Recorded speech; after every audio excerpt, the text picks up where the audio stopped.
Marocain, vous savez comment je vous aime, hein, mais quand je vois des trucs comme ça, qu'est-ce que ça me fait rire? Lamine Yamal Nasraoui, tu ne vivras jamais une sensation pareille, petit. Lamine Yamal a fait le meilleur choix de sa vie de ne pas choisir le Maroc, et je vais vous le prouver tout de suite. Déjà, j'oublierai jamais quand il a eu son trophée de meilleur jeune joueur de l'Euro, ce que les commentateurs ils ont dit. Les commentateurs, ils pensaient qu'il avait été élu meilleur joueur du tournoi. Ils savaient même pas qu'il y avait un trophée de meilleur jeune. Parce qu'avant, le trophée de meilleur jeune, il n'était pas donné à l'Euro. Ils l'ont fait pour Lamine Yamal, pourquoi? Parce que c'était le meilleur joueur de l'Euro. Mais c'était une trop grosse humiliation de lui donner à 16 ans. C'est une humiliation pour nous, les téléspectateurs, pour les instances de football, pour tout le monde.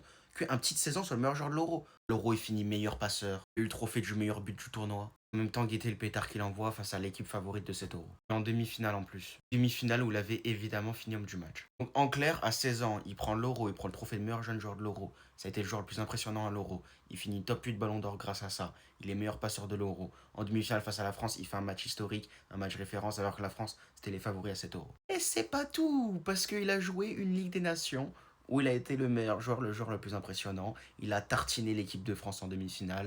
Et en finale, il a pu jouer contre CR7, GOAT du football. Certes, il a perdu, hein, mais avec tout le respect, ça aurait certainement pas été avec le Maroc qu'il aurait joué ce genre de match-là. Et surtout pas à 17 ans.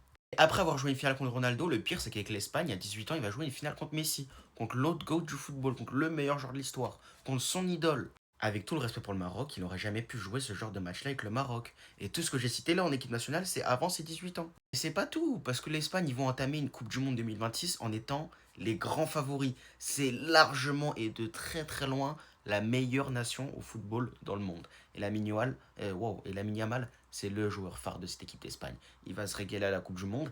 Avec tout le respect encore une fois, mes frères marocains.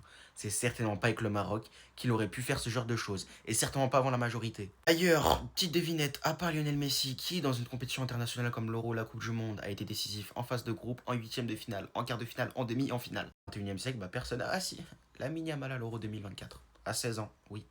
Oui, quand il a gagné l'Euro, il avait 17 ans et un jour, fanez pas. Bref, il a fait le meilleur choix de sa vie. Supplément, j'avais grave raison de dire que c'était le plus grand potentiel de l'histoire et que c'est le meilleur talent de l'histoire du foot derrière Messi. Et vous m'avez critiqué, bande de vauriens.